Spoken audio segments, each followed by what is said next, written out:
Sishi Dagyu Trupe Mukantone Dokte Nima Sharwar Soshi Kunjendri Meo Sercheno.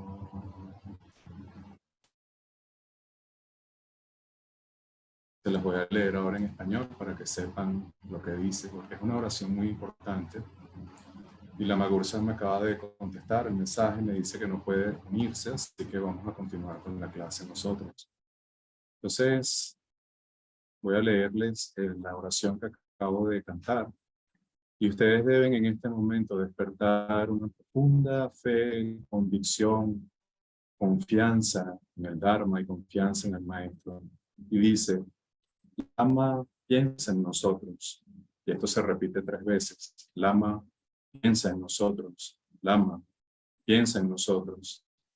Bondadoso Lama Raíz piensa en nosotros. Esencia de los Budas de los 3 tiempos. Fuente del Dharma genuino, de las escrituras y de la realización. Maestro de la noble asamblea, la Sangha. Lama Raíz piensa en nosotros. Gran tesoro de bendiciones y compasión, fuente de los 2 siddhis, actividad búdica que atiendes todos nuestros deseos. Lama Raíz, piensa en nosotros. Lama Amitabha, piensa en nosotros. Míranos desde la esfera libre de fabricación, el Dharmakaya. Por la fuerza del karma negativo, erramos sin rumbo en el samsara. Guíanos hasta el renacimiento en tu tierra pura de la gran felicidad. Lama Chenrezig, piensa en nosotros. Míranos desde la esfera del luminoso Sambhogakaya. Pacifica completamente el sufrimiento de las 6 clases de seres y transforma totalmente los 3 reinos del samsara. Lama Pamasambhava, piensa en nosotros. Míranos desde el luminoso loto de Nayagling, tu paraíso, la montaña de color cobre.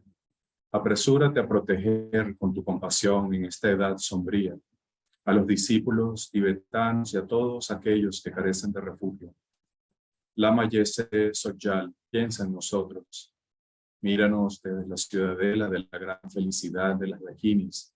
Condúcenos a los que hemos cometido actos dañinos a través del océano Samsara hasta la gran ciudad de la liberación.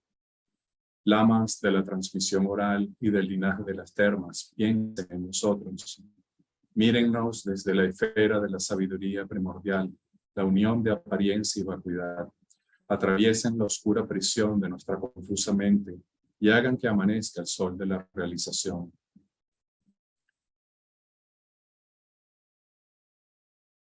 En esta oración he querido iniciar la clase.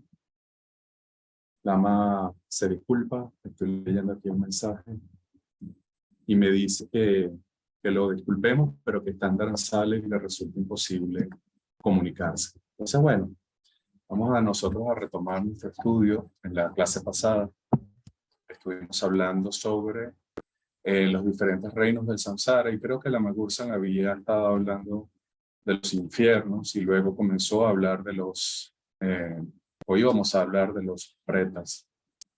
Sí, puedo compartirles la oración a los que deseen. Esta oración es una oración muy importante y yo le he pedido a uno de los maestros, a la Magursan, que nos haga la transmisión de esta importante oración, que su traducción o nombre se llama el canto al Lama. ¿Okay? Y es un canto donde se cultiva la fe y la devoción en el maestro.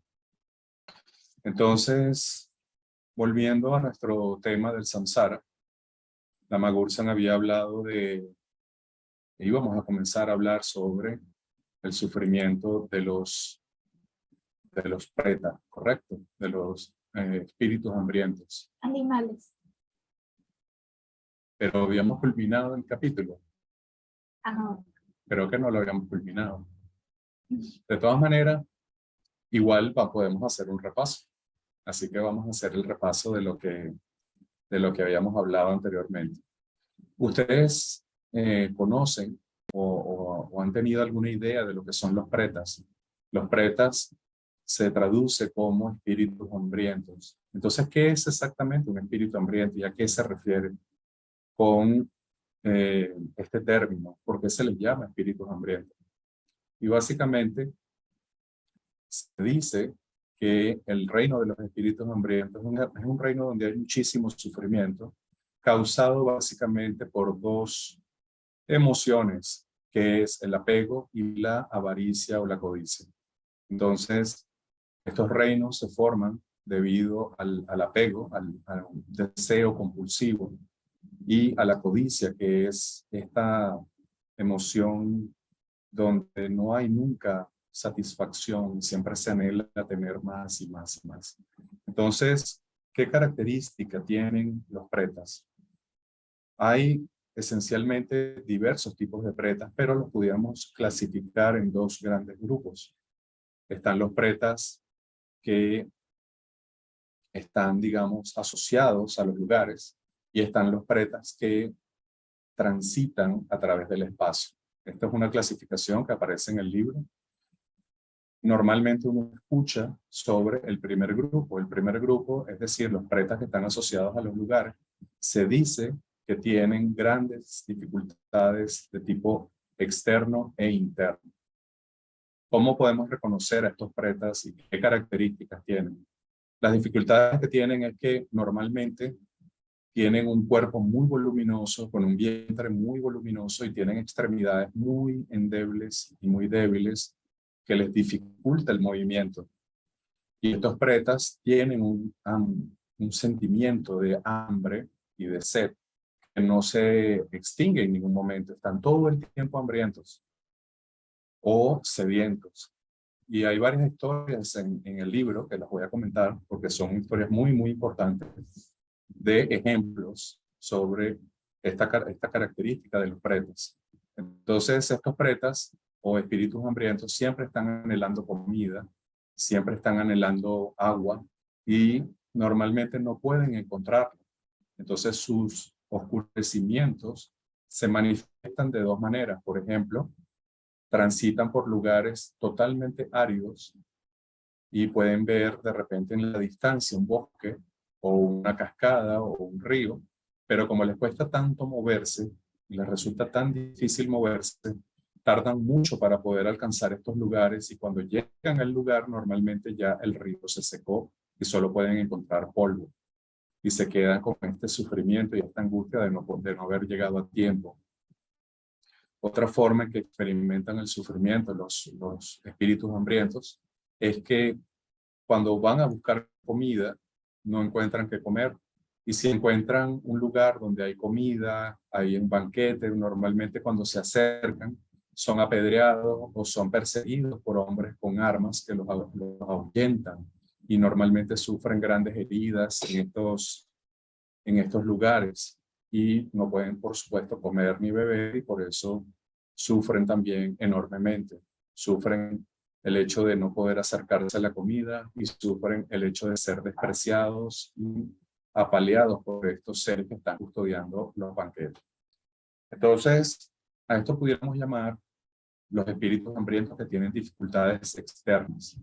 Hay dentro de esta categoría otro tipo de espíritu hambriento que se pudiera decir que tienen categoría de dificultades o de obstáculos internos. Entonces, este tipo de espíritu hambriento tiene normalmente un vientre muy voluminoso y una garganta muy pequeña que es tan estrecha como una aguja.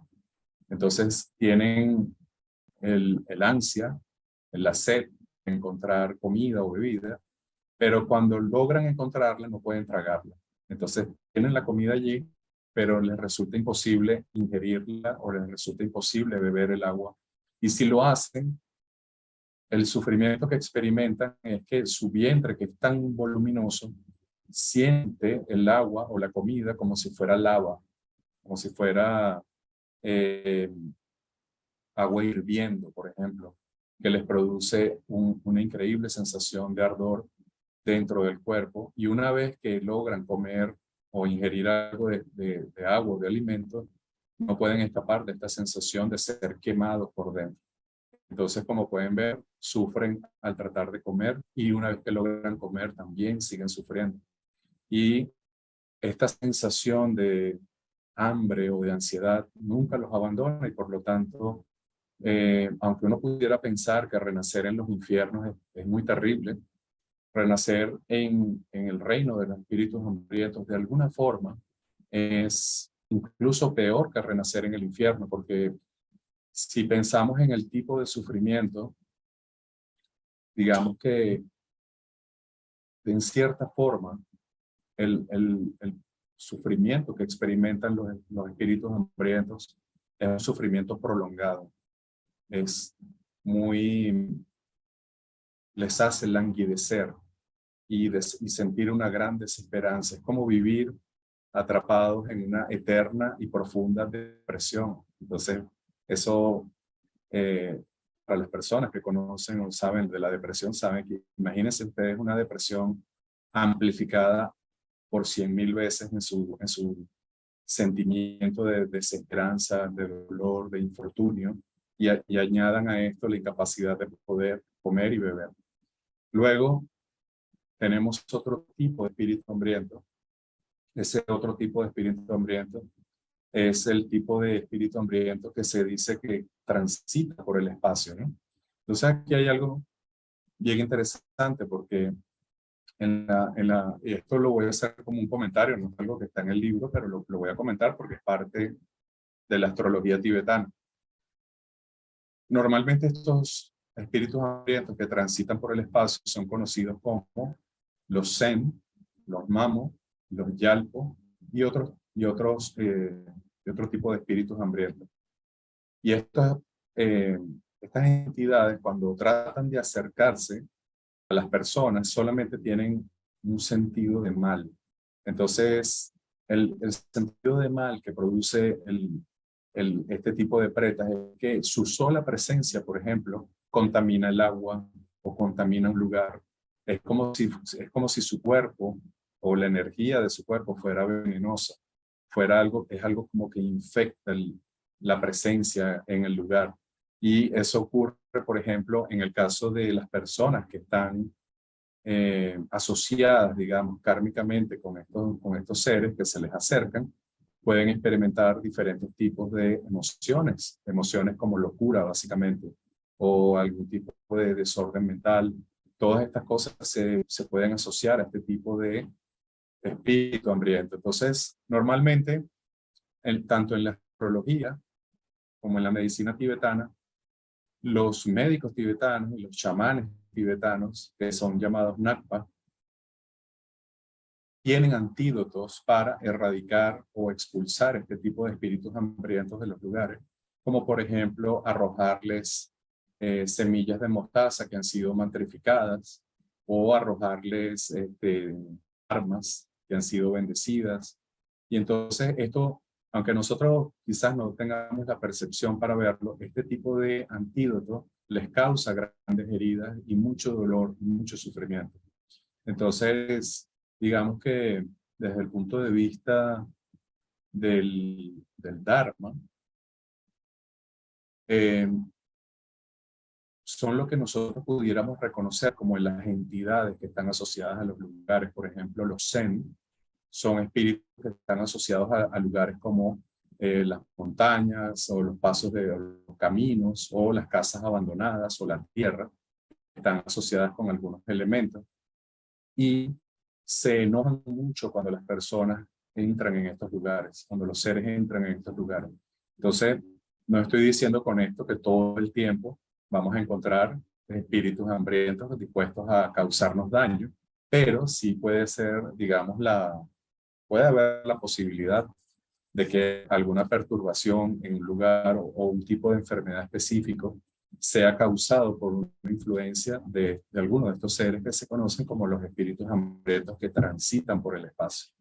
Entonces, voy a leerles un poco la descripción para que quede bien claro, la descripción que hace Zapatru Rinpoche en el texto, que es muy buena, y esto les va a dar todavía una mayor claridad. ¿Okay? Como dice la Magursa, lo más importante es entender que cuando hablamos de espíritus hambrientos o cuando hablamos de seres infernales, no tenemos que tener esta concepción, vamos a decir, un poco occidentalizada o cristianizada, ¿verdad?, de estos seres. ¿Por qué? Porque si vemos estos seres como entidades que existen fuera de nosotros y vemos estos reinos como lugares que existen de una forma objetiva en alguna parte, en alguna dimensión, entonces vamos a desarrollar primero un gran temor, y ese temor nos va a llevar a reaccionar en una forma negativa y no vamos no vamos a tener la posibilidad de ayudar a estos seres. ¿Cómo deberíamos verlo? Debemos verlo como la manifestación del karma negativo que crea la codicia, que crea el apego, que crea el aferramiento compulsivo. Y en este sentido pudiéramos pensar que una persona no necesita morir para tener el estado, incluso como ser humano, de un espíritu hambriento. Y esto pudiéramos encontrarlo, por ejemplo, en los adictos, las personas que tienen adicciones, como por ejemplo el alcohol o algún tipo de alucinógeno. Si vemos el estado mental de estas personas, vemos que, por ejemplo, una persona que es adicta a una sustancia puede incluso llegar a matar a sus seres queridos con el objetivo de lograr consumir esa sustancia. Esto es el ejemplo típico de un ser humano que aún sin haber fallecido ya está manifestando los signos de un espíritu hambriento, ya está teniendo el estado mental de un espíritu hambriento. Entonces es lógico pensar que, siendo la mente un continuo, al momento de la muerte, la conciencia de esa persona que ha vivido durante mucho tiempo o posiblemente durante varios años bajo el control de este tipo de adicciones, va a experimentar un estado o renacimiento, un reino de espíritu hambriento. Sería algo así como una forma de verlo, una forma, digamos, práctica. Entonces el texto lo describe de esta forma, ¿no? Voy a leerles brevemente. Dice: los pretas se pueden clasificar en los que viven colectivamente, que son los que están asociados a los lugares, y aquellos que están transitando por el espacio o que se mueven por el espacio. Entonces esta es la historia, ¿no? Esta historia es muy buena. Se dice que había un sabio, el Siddha Tantón Gyalpo, que es un Siddha, recuerden que es un gran meditador, una persona que ha logrado la realización, alguien como Tilopa o Naropa. Este Siddha, su nombre era Tantón Gyalpo. Tantón Gyalpo estaba practicando salud, estaba practicando los ejercicios del yoga, ¿no? De los canales y los vientos. Y estaba haciendo este ejercicio de yoga sobre una roca en un lugar donde él se encontraba meditando. Entonces, la roca en un momento se partió por la mitad y en su interior había una gran rana que abría y cerraba su boca negra debido al insoportable dolor que sentía. Se la estaban comiendo viva innumerables insectos diminutos que se habían adherido a ella.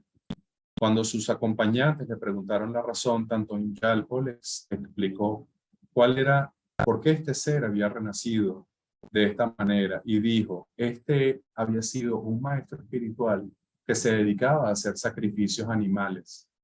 Entonces ustedes pueden pensar en diversas prácticas religiosas donde se acostumbra a sacrificar animales, y uno puede hacer esta conexión, ¿verdad?, de cómo un camino espiritual erróneo puede llevarte a renacer como un preta, como un espíritu hambriento. Y entonces Tantón Gyalpo dijo: miren a los maestros de hoy.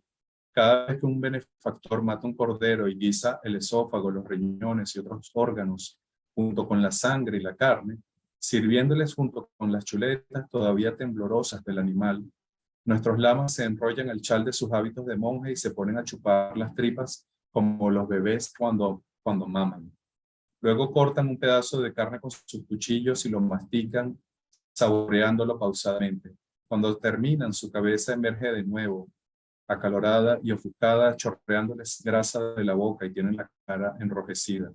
pero se sentirían terriblemente afligidos en uno de los infiernos efímeros, cuando en una vida futura tengan que pagar con su propio cuerpo la deuda de todo lo que han comido en esta vida. Entonces, esta es una historia que ilustra la conexión, por ejemplo, de realizar una práctica con fines espirituales donde se sacrifica la vida de un animal. Hay otra historia aquí increíblemente buena también para ilustrar el tema. Dice, una vez que Pelden Chogyong, el gran abad de Gor, estaba en Derje, llevó a muchos monjes a la orilla del río Bulda y les pidió que no dejasen pasar nada. Al anochecer vieron un tronco de un gran árbol que flotaba en el agua. Lo cogieron y se lo llevaron al abad, comunicándoles que no habían visto nada más flotando en todo el día. El abad dijo, debe ser esto, partan ese tronco por la mitad. Dentro encontraron una gran rana que estaba siendo devorada por una multitud de insectos. Después de hacer un ritual de purificación, el abad les dijo, esta rana fue el tesorero del monasterio de Ye llamado Poye.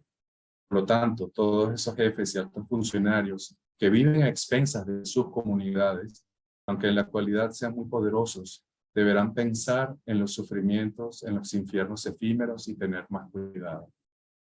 En los tiempos del Buda, había un carnicero de un pueblo que hizo el voto de no matar animales durante la noche.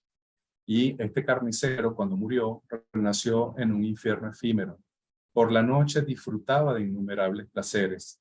Es decir, vivía en una preciosa mansión con 4 mujeres adorables que lo agasajaban dándole comida, bebida y todo lo que deseara. Pero durante el día, las paredes de su mansión se transformaban en un horno de metal incandescente y las 4 mujeres en aterradores perros que lo devoraban continuamente.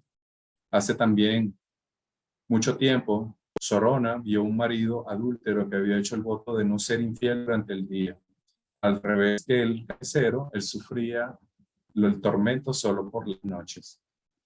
Había una vez un agradable monasterio en el que vivían alrededor de 500 monjes.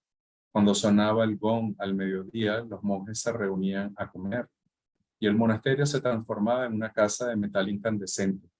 Los cuencos y las tazas de los monjes se volvían armas con las que los monjes se golpeaban unos a otros. Una vez que la hora de la comida había concluido, se dispersaban y todo volvía a ser como antes. Este era el efecto kármico completamente maduro de todas las discusiones llenas de odio y de rencor que estos monjes habían tenido a la hora de la comida en el mediodía, en los tiempos del Buda Kasyapa. Entonces, todas estas cosas son asociadas, ¿verdad?, a cómo las conexiones kármicas de las actitudes mentales se conectan con, con estos renacimientos, ¿verdad?, en los reinos inferiores. Entonces, los pretas, cuando divisan un árbol frutal, por ejemplo, en lejanía se acercan y cuando llegan no encuentran más que un tronco reseco. O cuando ven comida abundante y bebida y otras cosas deliciosas, se aproximan y se dan cuenta de que están custodiados por estos guardias armados que los golpean. O si incluso logran sacarse la comida, al tocar se transforma en pus, en flema, en excrementos y en otras cosas repugnantes. Entonces, estos son varios de los sufrimientos que tienen estos pretas que se asocian a los lugares. Los pretas que tienen impedimentos internos tienen su boca, como les dije, del tamaño de una aguja y no pueden ingerir prácticamente ni una gota de agua. Pero aún cuando puedan ingerir un poco, su estómago, que es tan grande, es como un país, es inmenso. Entonces no tomar esa gota de agua es peor incluso que no haberla tomado. Entonces cuando no logran hacer que algo de agua llegue a su estómago, esta agua está hirviendo y le quema los pulmones, los órganos y todas las entrañas. Y cuando quieren moverse, sus brazos y sus piernas son tan delgados que a veces se fracturan y se parten porque no pueden mover el peso que tienen. Luego hay pretas que sufren impedimentos específicos, ¿no?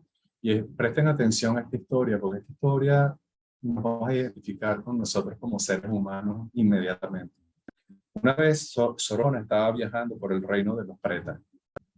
Llegó a un palacio donde vivía una mujer muy bella. Tenía una magnífica figura, iba adornada con joyas preciosas y era extremadamente hermosa. En cada una de las 4 patas de su trono habían atados 4 pretas. Había uno en cada pata. Ella le ofreció de comer a Sorona y le advirtió que no diese ningún bocado a estos pretas, aunque lo suplicaran y lamentaran. Cuando Sorona comenzó a comer, los pretas comenzaron a suplicarle y lloraron tanto que él les dio algo de comida a cada uno de ellos. Al primero, la comida que le dio se transformó en desperdicio y excremento. Al segundo, lo que le dio se transformó en un pedazo de hierro. Al tercero, al darle la comida, comenzó a comerse su propia carne. Y al cuarto, lo que tenía en las manos se volvió pus y sangre. Cuando la mujer regresó, le recriminó a Sorona y le dijo, no te dije que no les dieses nada. ¿Qué crees? ¿Es que te crees más compasivo que yo? Y él le preguntó, entonces, ¿qué conexión tienes con ellos? Y ella le dijo, este era mi marido, este era mi hijo, esta era mi nuera y la cuarta era mi criada. ¿Y qué acciones les han traído a ustedes aquí?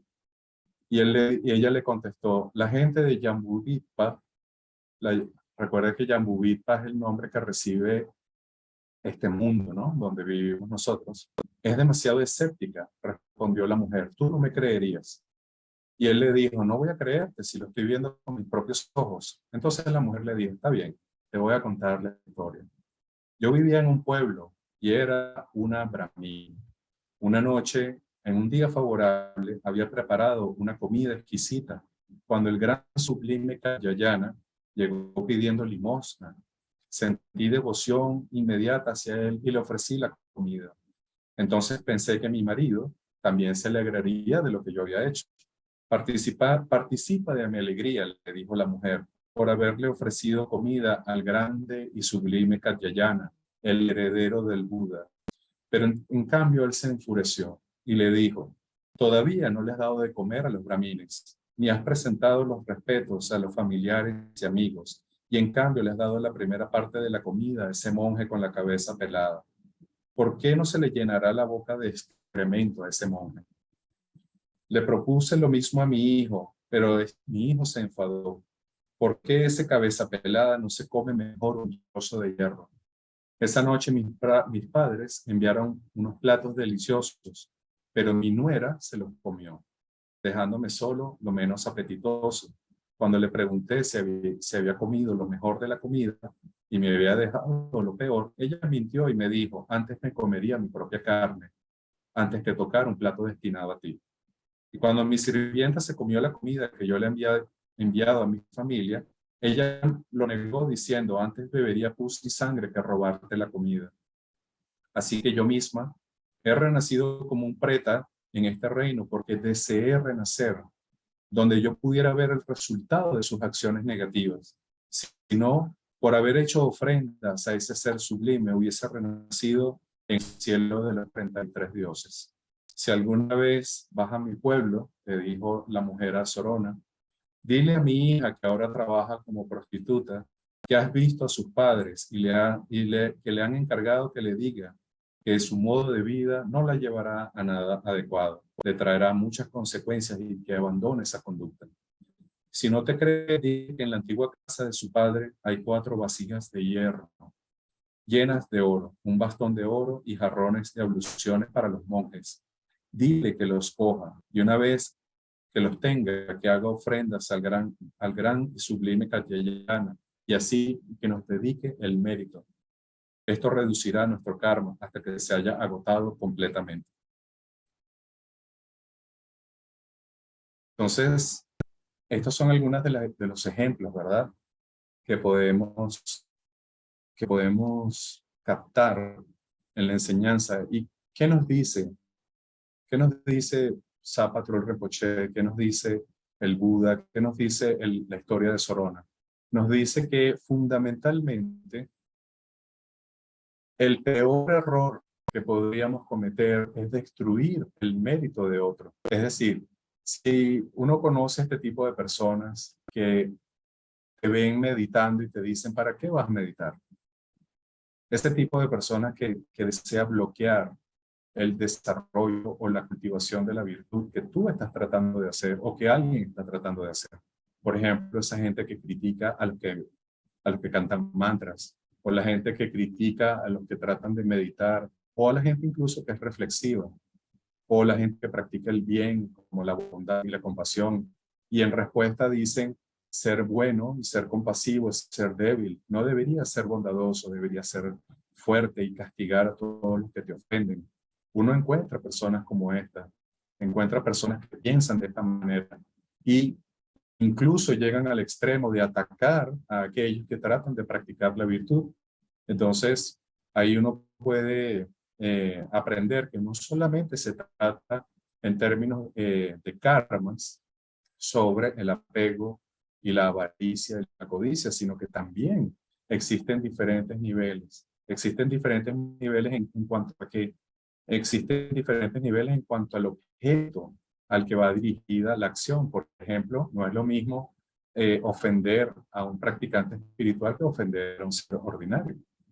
Se entiende que si tú impides que una persona practique la virtud hacia un maestro espiritual o hacia un representante de las tres joyas, o incluso alguien que simplemente desea hacer una ofrenda a un lugar, a un templo, a un monje, a un monasterio, y esa persona impide que tú ejecutes esa acción, esa persona está cometiendo un acto kármico increíblemente negativo y lo puede llevar a renacer en el reino de los espíritus hambrientos. Esto es para que tenga un ejemplo de que nosotros tenemos que quitarnos de la mente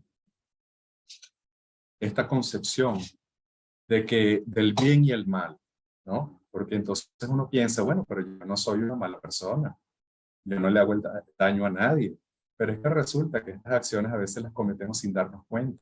No somos plenamente conscientes del daño que podemos causarle a una persona. Y eso nos lleva también a pensar en estos niveles del karma, ¿no? Por ejemplo, si una persona está tratando de hacer el bien y no solamente yo le impido que haga el bien, sino que además castigo a esa persona por tratar de hacer el bien, como es el caso de la historia de la mujer que encuentra a Sorona, que su esposo se enfadó y la agredió. Entonces, fíjense cómo la historia nos enseña la importancia de cultivar las buenas acciones y la importancia sobre todo de permitir que esas acciones se completen. Ahora voy a hablar un poco más de los efectos kármicos, de cómo aliviar el sufrimiento de los espíritus hambrientos.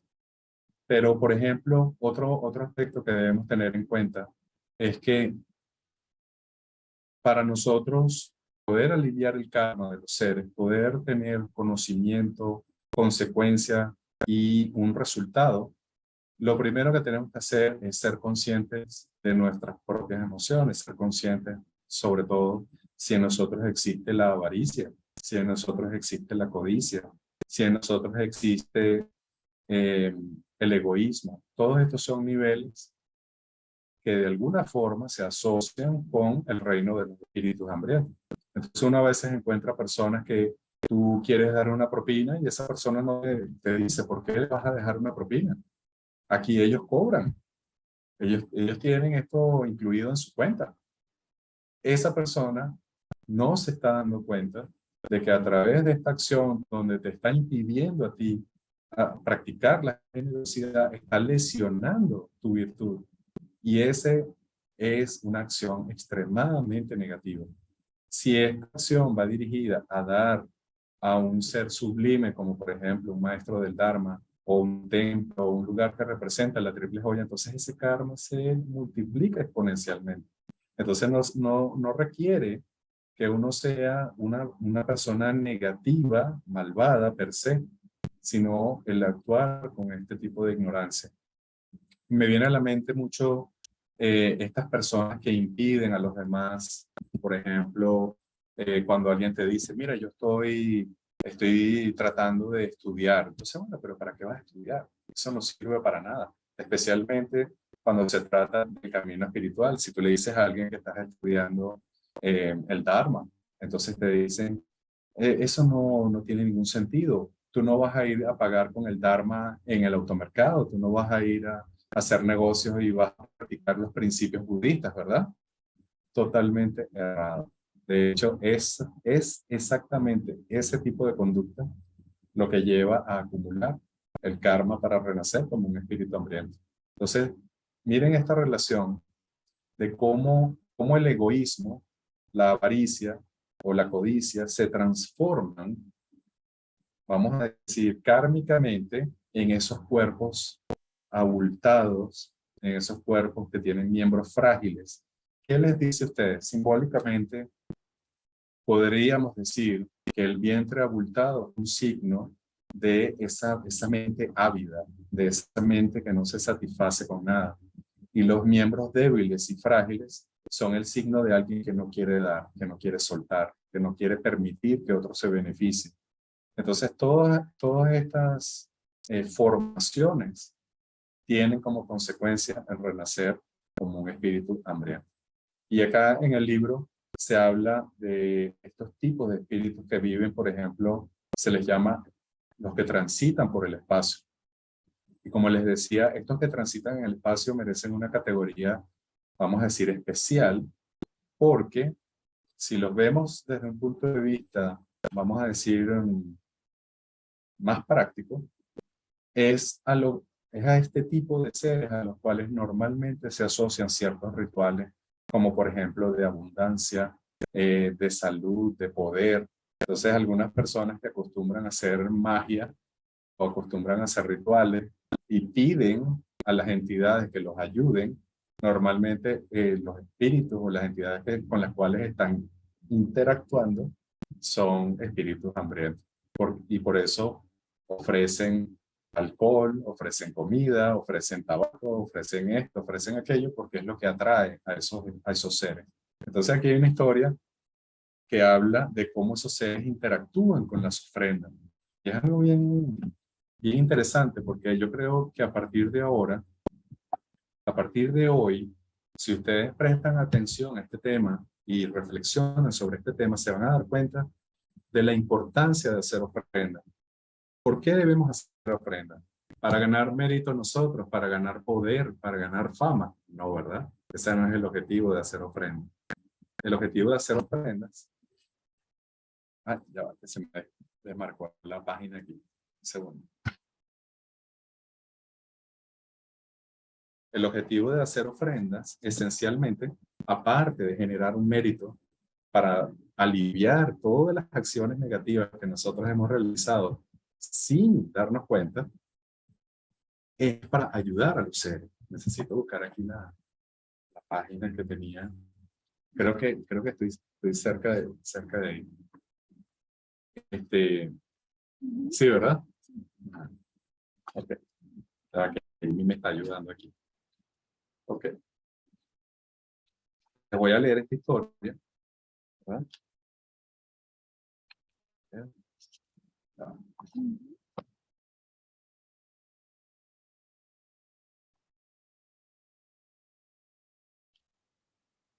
Segundito. Tengan un poquito de paciencia con este servidor.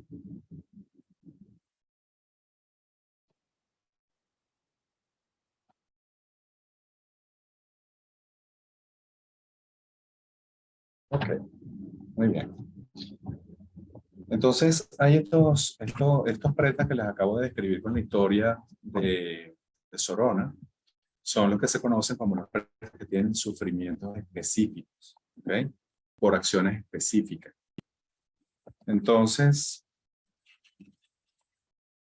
la mujer le dice a Sorona que le diga a su hija que haga una ofrenda y le dedique el mérito, y que de esta manera se iba a disminuir el karma negativo que ellos tenían como familia.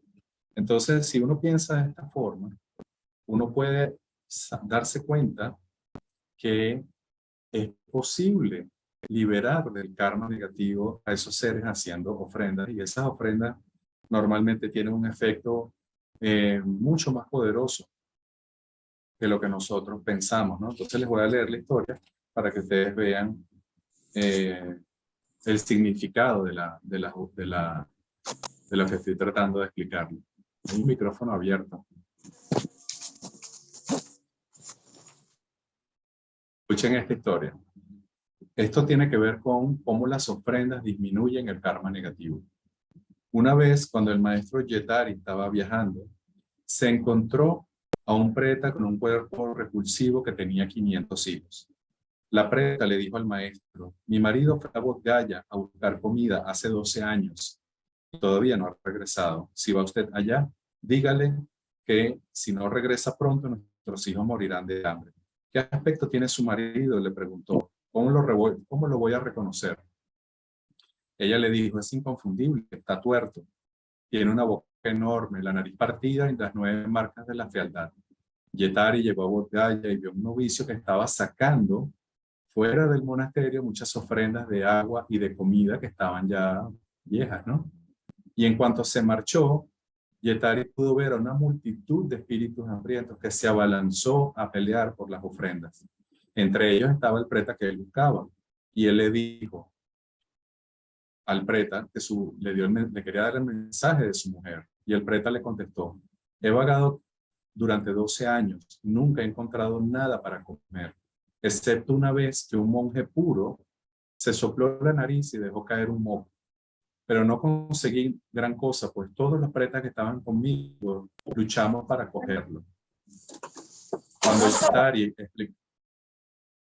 Cuando Yetari explicó la historia, precisó que durante la batalla, por este poco de moco, los otros pretas lo habían herido terriblemente. Así que tomen mentalmente los diferentes tormentos que afligen a los pretas en cualquier lugar. Especialmente el sufrimiento del hambre y la sed. Piensen en todo lo que uno puede sufrir cuando uno no come o bebe durante un día. Imagínense ustedes lo que es renacer en un lugar durante años en donde no se puede escuchar ni siquiera el nombre del agua. Las principales causas para renacer como un preta son la avaricia y el oponerse a la generosidad de los demás. Dado que nosotros también hemos actuado así innumerables veces, debemos hacer todo lo posible para evitar renacer en estos lugares. Mediten en esto. Mediten desde lo profundo de su corazón, aplicando los 3 métodos supremos en la preparación, la parte principal y la conclusión de las ofrendas. Con eso vamos a terminar la clase. Bueno, tenemos unos minutos. Les voy a terminar de leer el capítulo. Entonces, con respecto a los espíritus que habitan en el espacio, tenemos entonces los Zen, los Yalpo, los Shindre, los Yumpo, las Mamos y los Teurán. Todos ellos viven constantemente aterrorizados y padecen de alucinaciones. Eso es lo que los hace agresivos, los hace malvados, porque ellos realmente no perciben la realidad. Perciben el mundo como un lugar amenazante y a todos los seres como si fueran seres que quieren dañarlos. Entonces solo piensan en el mal. Siempre hacen todo lo que pueden por causar daño a los demás porque creen que se están defendiendo. Y muchos de ellos, en cuanto mueren, caen en reinos inferiores como los infiernos. Cada semana experimentan de nuevo el sufrimiento de su muerte anterior, debido a la enfermedad, las armas y las fuerzas negativas. Lo que desean es traspasar su sufrimiento a los demás. Entonces, fíjense qué interesante es esto, cómo buscan liberarse de su sufrimiento traspasándole el dolor y el sufrimiento a otros. Y por ello, a donde quiera que van, no hacen más que daño. Pero incluso cuando hacen daño a los demás, esto no les produce ningún alivio. Cuando llenos de alegría se presentan ante sus antiguos amigos y seres queridos, oigan esto, solo les traen enfermedades, demencias y otros sufrimientos. Los magos, los yogis, los entierran, los queman, hacen rituales en los cuales los arrojan. Toda clase de armas. Los entierran en la oscuridad hasta el final de un kalpa. Los queman con ofrendas de fuego. Los golpean con semillas, con piedras pulverizadas y armas. Les destrozan la cabeza en 100,000 pedazos y los cuerpos en añicos. Y estos pretas sufren continuamente. Como todos los pretas, tienen su percepción distorsionada. En invierno el sol les parece frío y en verano la luna les hace sentir ardor. Algunos tienen forma de pájaro, de perro, algún animal repulsivo. En definitiva, su sufrimiento es inconcebible. Practiquen, como hemos dicho anteriormente, tomando el sufrimiento de estos seres y cultivando el amor, la compasión hacia ellos. Y apliquen siempre los 3 métodos supremos: la preparación, la parte principal y la conclusión. Entonces, bueno, ahora sí, hemos dado fin al capítulo de los pretas. Eso es básicamente lo que habla Sapa Rinpoche sobre pretas. Cómo evitar cultivar el karma para renacer como un espíritu hambriento, evidentemente practicando la virtud, especialmente practicando la generosidad, practicando el apoyo hacia aquellos que viven una vida virtuosa, como por ejemplo apoyar a los monjes, donar a las comunidades, donar a los maestros, donar a los centros y apoyar el trabajo de aquellos que están difundiendo y sosteniendo las enseñanzas. Ese tipo de generosidad, igual que dar generosidad a los necesitados, dar ofrendas materiales como comida, vestido, medicina, todo esto crea las causas kármicas para purificar el karma de renacer en los espíritus en el reino de los espíritus hambrientos. Entonces, bueno, con eso terminamos la clase por hoy.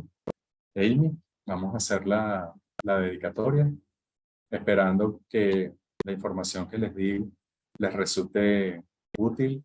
Y sé que no es la Magursan, pero bueno, la mejor intención para ustedes. ¿Okay? Los invito nuevamente a unirse a la práctica de Manjushri que vamos a tener a continuación. Dorje-chan, Tilopa, Naropa, Marpa, Milarepa, Señor del Dharma, Gampopa, Padmudrupa y Señor Trikumpa, por favor confieran a nosotros las más auspiciosas bendiciones de todos los lamas Kagyu, que por esta virtud pueda yo lograr el estado de omnisciencia y que todos quienes transitan en las olas del nacimiento, vejez, enfermedad y muerte atraviesen el océano del samsara, derrotando a todos los enemigos, la confusión, la causa del sufrimiento. Bodhicitta, la excelsa y preciosamente, en donde no ha nacido que surja, en donde ha nacido que no disminuya, sino que siga aumentando cada vez más. Ruego porque el Lama tenga buena salud y larga vida. Ruego porque sus actividades del Dharma se difundan a lo largo y a lo ancho. Ruego para no ser separado de usted. Como Manjushri, al igual que Samantabhadra, realizó el estado último, la budeidad, yo seguiré su camino y compartiré el mérito con todos los seres sensibles. Por la bendición del Buda, quien alcanzó los 3 kayas, por la bendición de la verdad del indubitable Dharma como tal, por la bendición de la indivisible orden de la Sangha, que el mérito que comparto fructifique. Glorioso, sagrado, venerable, preciado, bondadoso, lama raíz y lamas del linaje, asamblea divina de Jidams, asambleas de Budas, Bodhisattvas, yogis, yoginis y dakinis, morando en las 10 direcciones, por favor escuchen mi ruego. Que por el poder de esta vasta raíz de virtud pueda yo beneficiar a todos los seres a través de mi cuerpo, palabra y mente. Que las aflicciones del deseo, odio, ignorancia, arrogancia y celos no surjan en mi mente. Que los pensamientos de fama, reputación, riqueza, honor y preocupación por esta vida no surjan ni por un momento. Que mi flujo mental se impregne del amor altruista, la compasión y la bodhicitta, y que a través de esto me convierta en un maestro espiritual con buenas cualidades como lo infinito del espacio. Que consiga el logro supremo de Mahamudra en esta misma vida, que el tormento del sufrimiento no surja ni siquiera en el momento de mi muerte, que no muera con pensamientos negativos, que no muera confundido por la visión errónea, que no experimente una muerte prematura, que muera gozosa y felizmente en la gran luminosidad de la mente como es y la claridad permeante del Dharmata, que yo en cualquier caso consiga el logro supremo de Mahamudra en el momento de mi muerte o en el bardo. Que por las virtudes acumuladas en los 3 tiempos, por mí y por todos los seres en samsara y nirvana y por la raíz innata de la virtud, que todos los seres sensibles alcancen rápidamente la insuperable, perfecta, completa y preciada iluminación. Que las enseñanzas de Gran Trikumpa Ranashri, quien es omnisciente, Señor del Dharma, Maestro de la interdependencia, continúe e incremente a través del estudio, la práctica, la contemplación y la meditación hasta el fin del samsara. En este reino, rodeado de montañas cubiertas de nieve que son la fuente de todos los beneficios y la felicidad sin excepción, Tenzin Gyatso, tú que eres uno con Avalokiteshvara, que permanezcas firme hasta el final del samsara. Personificación de las 3 joyas preciosas, Padmapani, el que sostiene las enseñanzas del victorioso, viendo el significado todo bondad con el ojo de la sabiduría, usted que establece actividades espontáneamente, tenga larga vida por cientos de kalpas. Noble Manjushri, señor de la palabra, el que manifiesta sostener las enseñanzas de la triple gema, el que alza la lámpara de las sabias enseñanzas, que usted, que es la luz del Dharma, tenga larga vida por cientos de kalpas. Aquel conocido en la tierra sagrada como Aryadeva, emanado en el clan Gar del Tíbet oriental como Chodimpa, hijo del corazón de Jidan Gompo, que la vida del glorioso Garchen permanezca firme por 100 eones. En esta era de conflictos, cuando las enseñanzas victoriosas encaran dificultades que a través de su poderosa conducta como de Barra, toma pesadas responsabilidades de las enseñanzas imparciales. Que Garchen, el sol de las enseñanzas, tenga larga vida.